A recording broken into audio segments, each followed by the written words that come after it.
Recruit 50 million youths into the army and take away from their recruitment source. What they will eat? Cassava, àgbàdo, corn in the morning, yam in the afternoon. It's growing here. You create demand and consumption. Hello guys, welcome to my page once again. If today is the first time you watching my video, please don't forget to follow me. Click that follow button and the like button. And if you're watching me on YouTube, please don't hesitate to subscribe. Please don't forget to subscribe for me. That red button with the right subscribe, I beg, press on for me. Now free, and we will charge you, I beg. Thanks for watching my video. So today's news, guys, is about Tinubu.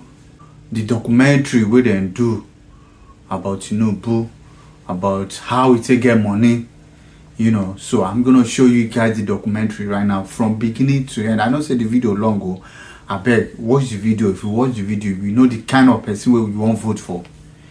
Guys, make we not shine our eyes. Let's shine our eyes.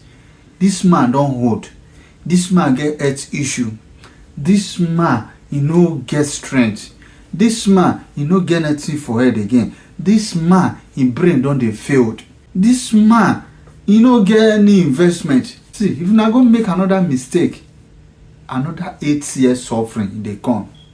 Anyway, I want to show you the video. Take your time, watch this video, this documentary. You go know, say, you go know exactly the person we won't vote for. This man when I won't vote for, he go finish Nigeria in the next 5 years. Now go see what's happen. What's go happen if not vote for. Anyway, I did talk too much. Say, watch the video. Recruit 50 million youths into the army and take away from their recruitment source. What they will eat? Cassava, àgbàdo, corn in the morning, yam in the afternoon. It's growing here. You create demand and consumption.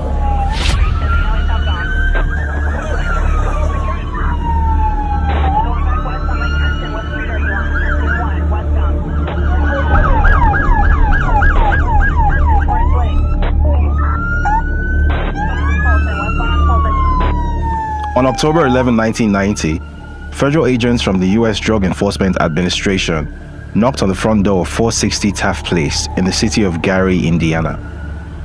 Once a booming steel town with a population approaching 180,000 in 1960, Gary was one of a number of cities and towns across the U.S. suffering from severe population loss, among other adverse effects of overseas competition on their mainstay industries. From having over 30,000 employees at its peak in 1970, the city's main employer, U.S. Steel Gary Works, retained just 6,000 employees in 1990. Under these circumstances, this city and its 77% African-American population were witnessing explosive growth in one of the only industries guaranteed to boom under such difficult circumstances. 42-year-old Lee Andrew Edwards was one of the entrepreneurs who had found a place in the heroin trafficking business, and by all accounts, he had done very well for himself. With the proceeds from his illegal business, he had bought 2 residential homes, including 460 Taft Place, an apartment building, a liquor store, and a new car, all paid for with cash. Now, according to court records from the United States Court of Appeals 7th Circuit, the DEA agents arrived at the property to execute a search warrant after a 7-month FBI investigation involving Edwards' brother, Jimmy, had implicated him as the narcotics kingpin of Gary. Edwards did not open the door for the agents, who were forced to break into the house. He then fired 3 gunshots at them, after which he surrendered. DEA agents found weapons including a carbine rifle, thousands of dollars in cash, drug prepping equipment including a triple beam scale, and several grams of cocaine and heroin powder in the house. He was later sentenced to life in prison, but not before something about his business operation came to the fore. Federal investigators had determined that Edwards' heroin supply came from a Nigerian drug dealer in Chicago called Abiodun Agbele. Abiodun had earlier agreed to work for the feds in exchange for lighter sentencing, and as part of the plea deal, he revealed everything he knew about the heroin trade in Chicago. Located at the junction of 4 states with a combined population exceeding 27 million at the time, Chicago was a key trafficking hub in the American heroin trade, and as it turned out, the wholesale trade of an especially potent form of heroin from Southeast Asia in 1990 Chicago was controlled by Nigerian criminal gangs. The following excerpt is taken from the January 2001 Illinois Drug Threat Assessment published by the U.S. Justice Department's National Drug Intelligence Center. Nigerian criminal groups are responsible for wholesale distribution of most of the SEA heroin shipped into Chicago. SEA heroin, which is 80 to 90% pure, is being sold by Nigerian traffickers for $80,000 to $110,000 per kilogram. Wholesalers in Chicago usually sell heroin without cutting it to minimize the handling of the product and their exposure to law enforcement. Now, Agbele himself was no criminal mastermind, however. As he testified under oath, that honor belonged to a man who went by the name of Adegboyega Muiz Akonde, who was apparently his uncle. Shortly after Agbele's arrival in the US, Akonde had taken him under his wing and showed him the ropes of wholesale heroin trafficking. When Akonde returned to Nigeria in mid-1990, Agbele was left in charge of selling regular heroin shipments from Nigeria to Lee Edwards and delivering the profits to his uncle. In the meantime, the Nigerian-led heroin trade in Chicago fed an addiction epidemic that became so bad that it changed local health and law enforcement practices. For the first time, providing addicts with free access to safe syringes and needles to ensure that they did not share them and possibly spread HIV became a core focus of public health policy. In other words, SEA heroin from Nigeria was so potent and addictive that public health policy in Chicago shifted away from trying to make heroin addicts stop using altogether to merely ensuring that they used safely. A notable organization that did such outreach work with heroin addicts was the Chicago Recovery Alliance. While researching this story, I reached out to its current executive director, John Werning, to get a sense of how the heroin epidemic changed law enforcement practices from the 1990s to date in Chicago. And his comments were very predictably grim. He said, "Heroin, of course, has consequences, but I think we would probably say that the more major impact is the draconian laws around how heroin was policed. I think that it's pretty well established that there was a very specific targeting of folks who use drugs generally, but also heroin in particular, and it was mostly targeted toward the policing of black and brown communities. That's not specific to Chicago. I think that's across the nation. But just in general, I think there was a lack of compassion by government entities to give people access to the treatment that they need, or non-violent drug possession and mandatory minimum sentencing. I mean, there's a ton of different aspects of this that absolutely eviscerated populations, particularly marginalized populations in Chicago, and that's probably the advocate's view on this. Now, whether or not that can be translated into a comment about the international drug trade, and specifically from, you said, Nigeria, I just don't know. But that's definitely more like domestic politics than international. Now, while all of this is going on, there was an interesting subplot taking place in the background.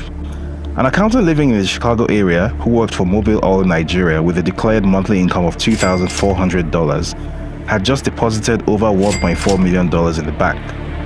He had no known source of income apart from his day job, but he had become friends with Akonde and Agbele, discovering one key piece of information in the process: drug dealers need accountants too. Soon, he will find himself holding and wiring money on behalf of a Nigerian heroin gang in Chicago.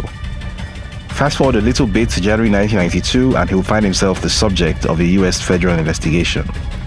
Fast forward a bit further in the same year, and he would successfully run for office in Nigeria as a senator for Lagos West.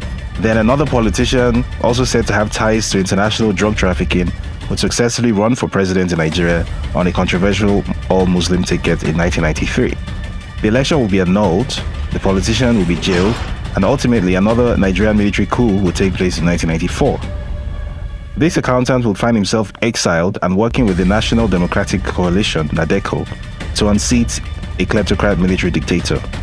Then the dictator would unexpectedly drop dead one day in 1998, followed in quick succession by the jailed politician with the alleged drug links. This accountant would return to Nigeria a hero and successfully run for governor of Lagos in 1999. The kleptocrat dictator's erstwhile bagman, who helped launder over $4 billion, would become the accountant's new best friend, as an erstwhile Chicago drug gang's loader will start his new lifetime mission of capturing Africa's largest subnational economy and turning it into his personal fiefdom. A major political opponent of the accountant would end up strangled to death in his bedroom 10 months to an election which his chosen candidate would go on to win. Said opponent's son would subsequently be offered a cushy job working for that candidate. He would accept the offer. And if you're already struggling to follow this unlikely sequence of events, don't worry, it gets worse. A US district court would seem like an odd place to begin this story, but this is no ordinary story. The main character in this story is an individual whose entire existence is as puzzlingly mysterious as it is loud in public. For at least 30 years, Bola Ahmed Tinubu has been at or near the grinding phase of frontline politics in Nigeria. Yet the peak 1 inch below the surface reveals just how little is actually known about this man, who some say is Nigeria's president in waiting. First of all, there is the age controversy. How old is the man really? What is his real date of birth? Short answer, no one actually knows.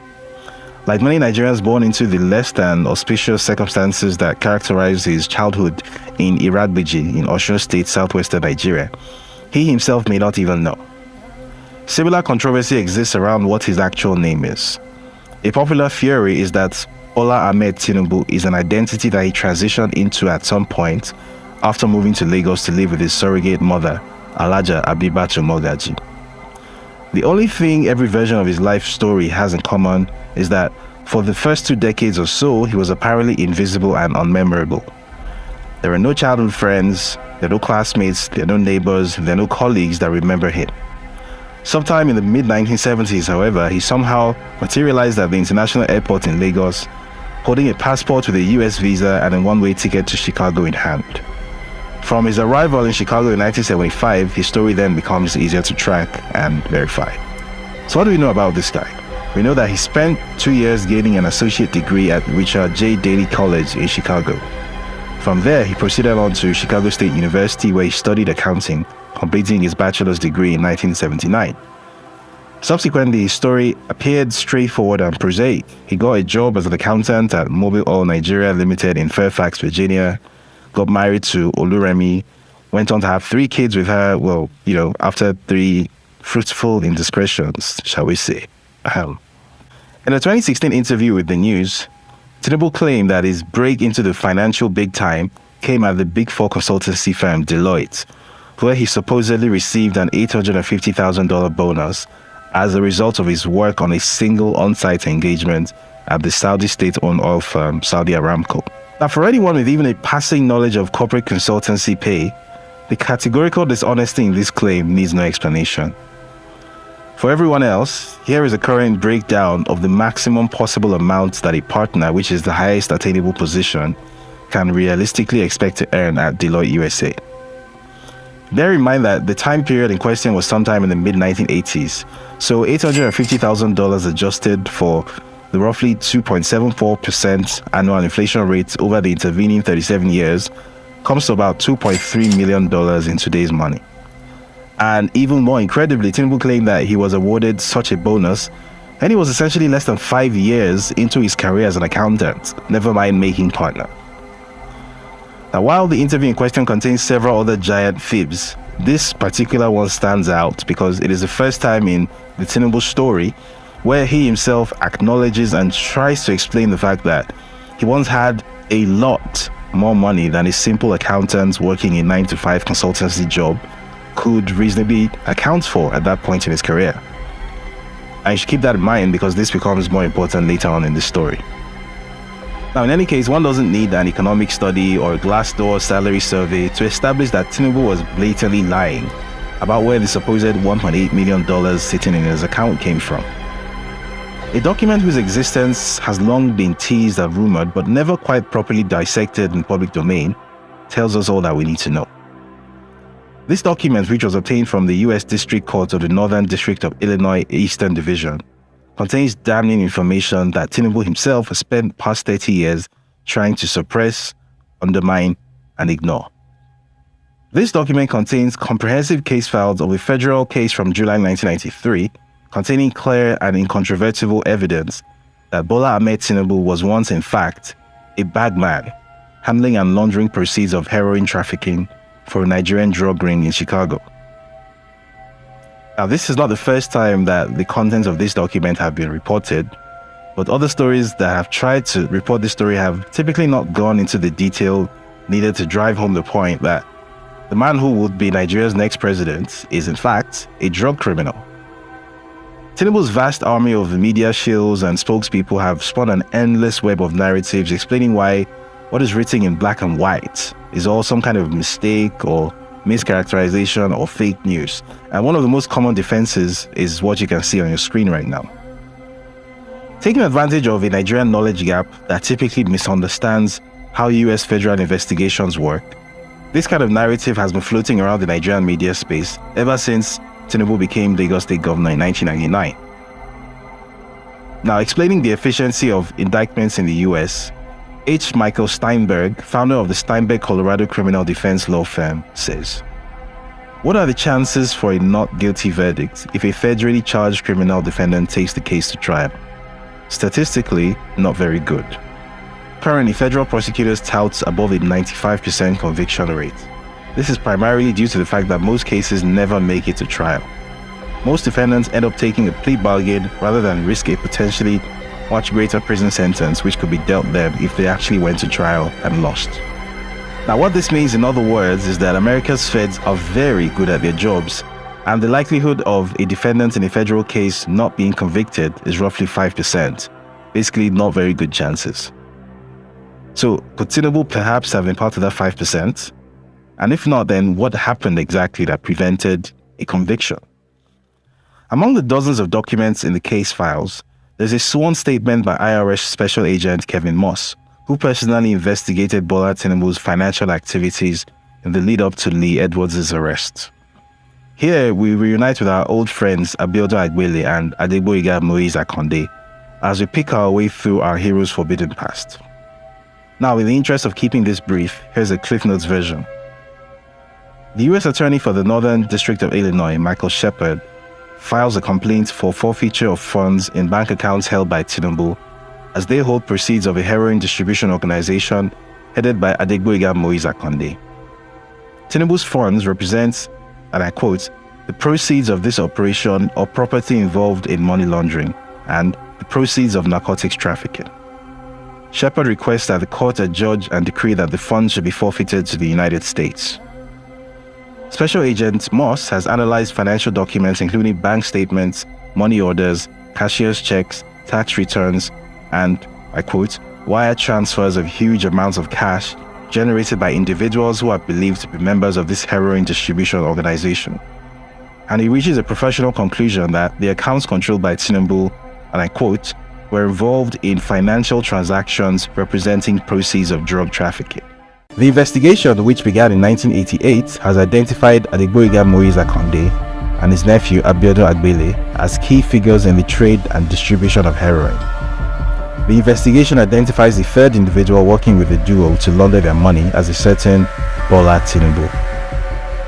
In December 1989, Akonde takes Tinubu to a First Heritage Bank to open an individual money account. On the application, Tinubu gives his address as 7504 South Stewart Avenue, Chicago, which is the same address that Akonde uses as his heroin trap house. Special Agent Moss discovers that Mrs. Oluremi Tinubu has previously opened a joint account at the same bank with Audrey Akonde, wife of Adegboyega Moise Akonde.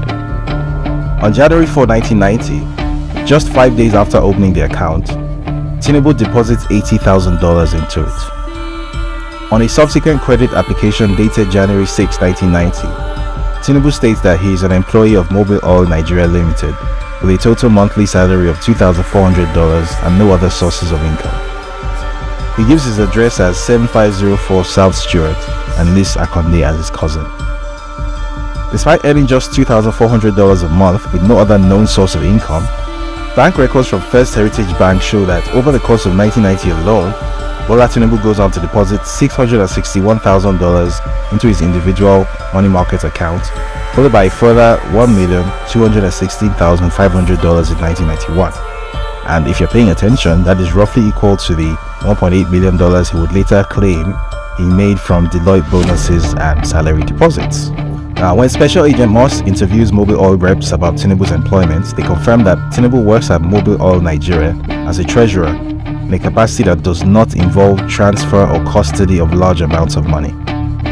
Moss also discovers that Tinubu has failed to file US income tax returns since 1984. On January 10, 1992, a court order is obtained to freeze some of Tinubu's bank accounts containing the suspected proceeds of heroin trafficking in excess of $1.4 million. On January 13, 1992, during a telephone conversation from Nigeria with Special Agent Moss, Tinubu admits to the agent that he knows Akonde and that he had previously wire transferred $100,000 to Akonde's account in Houston. Further, Tinubu says that the $80,000 he deposited into the First Heritage Bank came from Akonde. Tinubu also reveals that he had additional bank accounts in Fairfax, Virginia and London, UK. Speaking over the telephone with Special Agent Moss on January 14, 1992, Tinubu admits that he knows Agbele and that he met him through Akonde. Tinubu admits that he has associated with Agbele and Akonde in the US and in Nigeria. In this conversation, Tinubu denies having any additional bank accounts in the US. On January 24, 1992, following a seizure warrant to freeze over $500,000 of unexplained funds in Tinubu's Citibank account, Citibank discovers two additional bank accounts controlled by Tinubu under the name of Compass Finance and Investment Company Limited. Citibank's account opening KYC records bring up a memorandum of association and articles of organization identifying Akonde and Agbele as directors of Compass Finance and Investment Company Limited.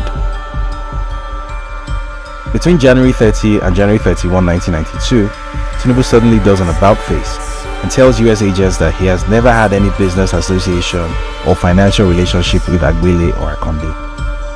This statement directly contradicts his earlier statements and the documentation from Citibank and First Heritage Bank.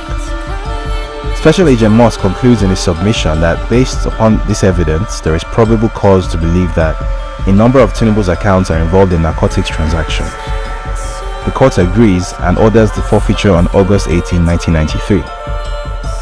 Tinubu opts to fight the case, claiming that the money is legitimate and it belongs to one Kafaru Tinubu and his surrogate mother Alhaja Habibat Mogaji. Ultimately, he enters into a settlement with the US government on September 15, 1993, agreeing to forfeit $460,000 of the heroin trafficking proceeds to the US government.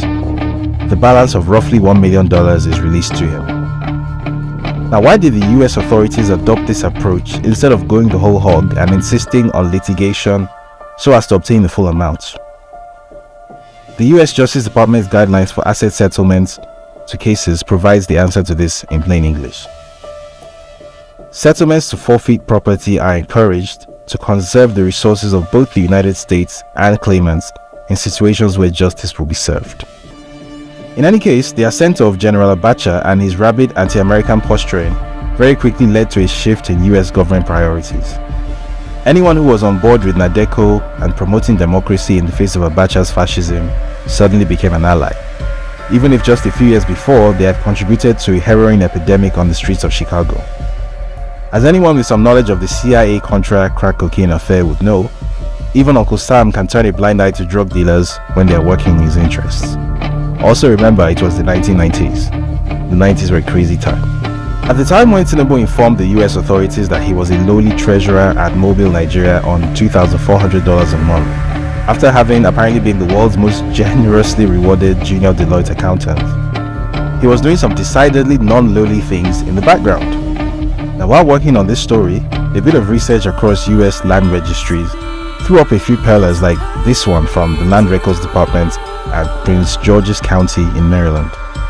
Now, on January 20, 1992, barely 10 days after IRS Special Agent Moss made first contact with Tinubu via telephone, Tinubu purchased a 4-bedroom, 3,016 square foot home at 10111 Limestone Court, Potomac, Maryland, for the miserly sum of $450,000, which he paid in full and upfront, by the way, no mortgage. Now, for reference, this is what this property looks like. This was about 10 days before he did his about-face to Agent Moss, denying having had any financial relationship with his heroin trafficking buddies, Agbele and Akonde. Now, the obvious question raised here is one about timing. Was Tinubu attempting to hide money from US authorities by parking it in real estate once he realized that they were onto him? Where did the funds to carry out this transaction even come from at a time when his accounts were being frozen right, left and center? Now, more real estate record searches raise even more questions about several other parts of the known Tinubu story, including his self-characterization as a bedraggled hero of the democratic struggle and the Nadeko movement under General Sani Abacha. Now, in the interview mentioned earlier, he claimed that following Abacha's coup and his eventual exit from Nigeria, that he was forced to live almost like a pauper after the Nigerian government stripped him of all that he had. Describing his weary but triumphant return home from exile, he said, "I came home with 3 pairs of trousers and 3 jackets. Meanwhile, I had no Victoria Island home to return to. It had been taken over by Abacha. They dispossessed me of the house as well as my office on Saka Tinubu Street, my vehicles and everything else I owned. They claimed they found bombs in it and dispossessed me of it. I was totally cleaned out. I had only 5 shirts, the £2,000 and the jackets." And yet, the Prince George's County Land Records Department will beg to differ, because here was our tragic, impoverished hero of the Nadeko struggle, casually dropping the minor sum of $147,000 in 1995 for a 3-bedroom, 1,668 square foot home at 12625 Hillmead Station Drive, Prince George's County, Maryland. He would go on to trouser a tidy $13,000 in profit when he sold it on just 3 years later. He was at it again in 1997, putting down the modest sum of $491,465 on a 4,558 square foot property at 1708 Parkside Drive, Mitchellville, Maryland. Again, all cash, no mortgage. He'll go on to sell this property in December 2018 for $700,000. What is more, these weird transactions did not end in 1999 or stop with our hero and his wife. Even their 2 youngest children, Habibat Oyindamola Tinubu and Zainab Abisola Tinubu, got in on the act fairly recently.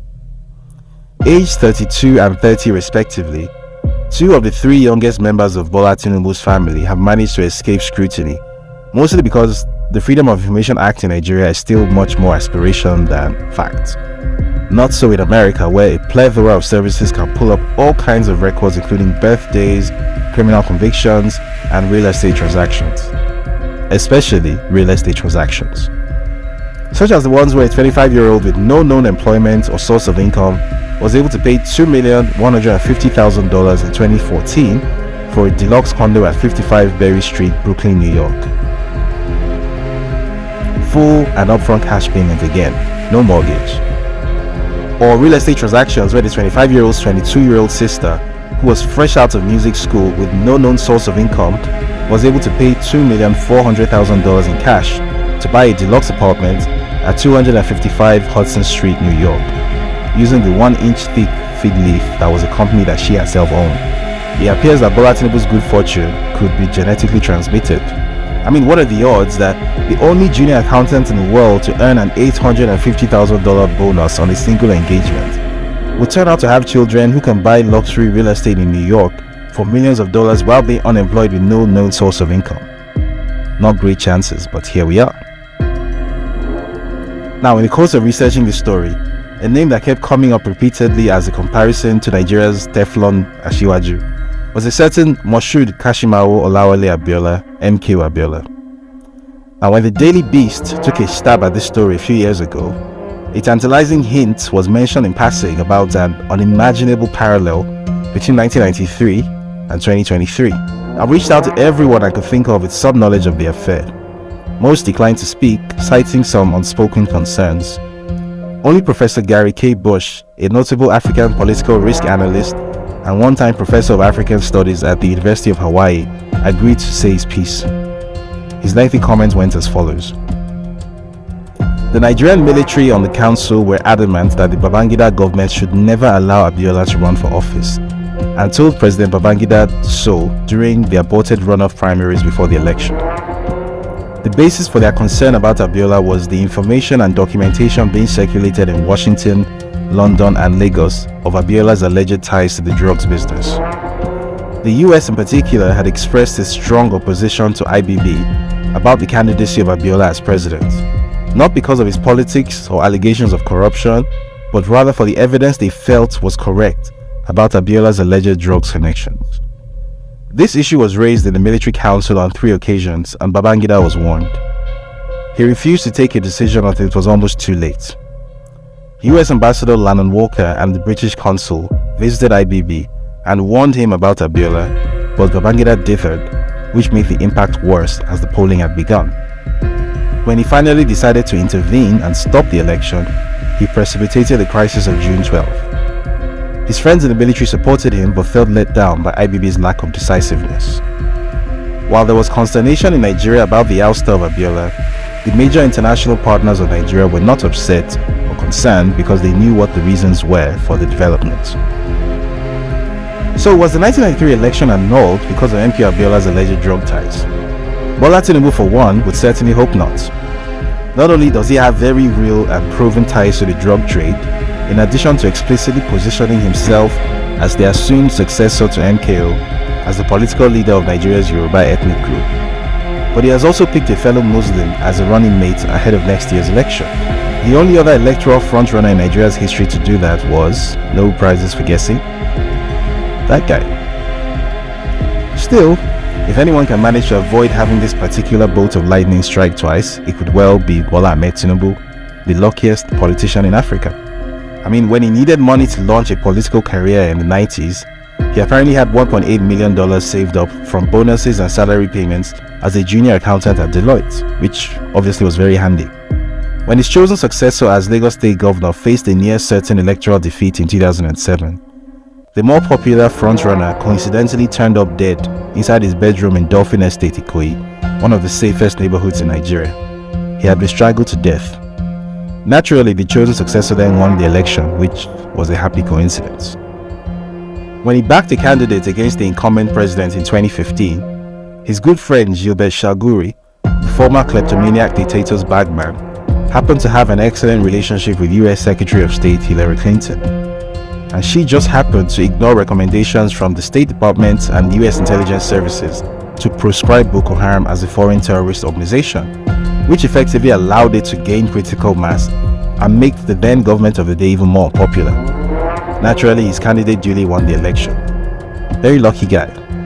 When a former business partner, Dapo Akpara, took him to court over financial impropriety and money laundering at Alpha Beta Consultants, which is basically his little straw into the Lagos State government's treasury, the court became the first court in the history of Lagos State to burn to ashes and have all its files destroyed. The case was never refiled and it's currently being settled out of court, which is, of course, absolutely coincidental and very regrettable. The 1990s were a crazy time, and the 2020s are even crazier.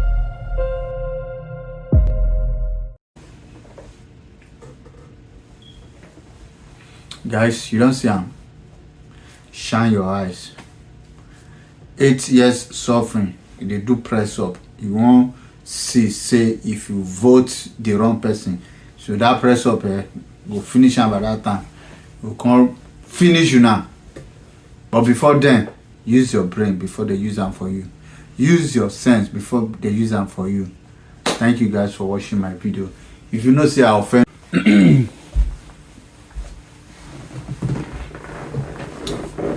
hello guys, welcome to my page once again. If today is the first time you watching my video, please don't forget to follow me. Click that follow button and the like button. And if you're watching me on YouTube, please don't hesitate to subscribe. Please don't forget to subscribe for me. That red button with the right subscribe, I beg, press on for me. Now free, and I will charge you, I beg. Thanks for watching my video.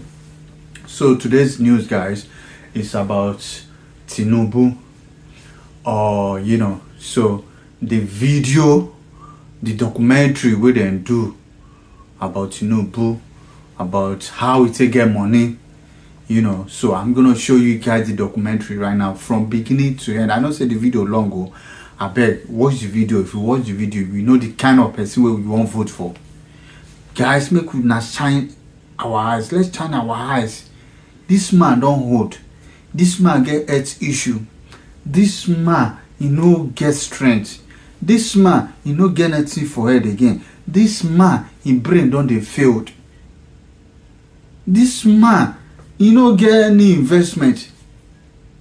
Hey, see, if you not gonna make another mistake, another 8 years suffering, they come. See, make I give a secret before I go play this video.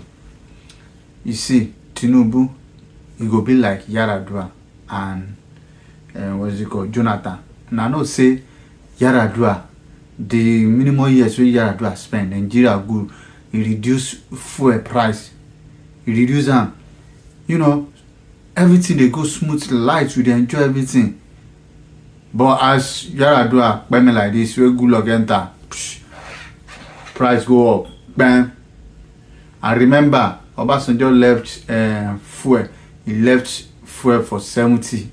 As Yaradua come on 5 naira, we buy 65. That time I had one generator like say na me be chairman of my area. See, na Shetima na one vote for na no. This Baba, this great grandpa, he no go finish 4 years. Talk of 8 years. Na Shetima, na go come rule na. Na see how that one they talk. Na go regret oh. That will not be say cost. Na go regret. Hey, wait, I vote time. Anyway, I want to show you the video. Take your time, watch this video, this documentary. You will know say, you will know exactly the person we won't vote for. This man when I won't vote for, he go finish Nigeria in the next 5 years. Now go see what happen. What go happen if I vote for. Anyway, I dey talk too much. Say, watch the video. Guys, you don't see him. Shine your eyes. 8 years suffering. They do press up. You won't see say if you vote the wrong person. So that press up go finish him by that time. You can't finish you now. But before then, use your brain before they use them for you. Use your sense before they use them for you. Thank you guys for watching my video.